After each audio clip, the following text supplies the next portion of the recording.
Hello यार, अस्सलाम वालेकुम। मैं आज आपके लिए एक नहायत ही ज़बरदस्त और आसान सी डिवीज़न ट्रिक के साथ हाजिर हुआ हूँ। आपके पास जितना भी बड़े से बड़ा अदद दिया गया है और आपने उसको करना है 5 से डिवाइड, तो कुछ ये ट्रिक इस्तेमाल करेंगे। जो भी अदद दिया गया है उसको करेंगे डबल। 2 है तो 4, 4 है तो 8 और 6 है तो डबल करेंगे तो 12, एक जाएगा कैरी में। 3 को डबल करेंगे 6 और एक कैरी वाला 7।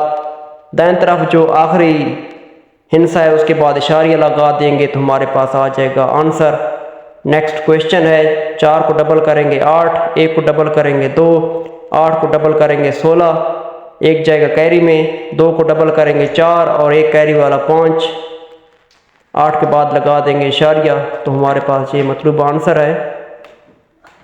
0 को डबल करेंगे 0, 1 को डबल करेंगे 2, 1 को डबल करेंगे 2 और 0 के बाद लगा देंगे इशारिया तो हमारे पास ये आंसर है। अब आपके लिए एक क्वेश्चन है, आप अपने कैलकुलेटर निकालें और या स्कूल मेथड के ज़रिए इसका जवाब मुझे कमेंट सेक्शन में ज़रूर दीजिएगा। आपके जवाब का इंतज़ार रहेगा। थैंक्स, अल्लाह हाफ़िज़।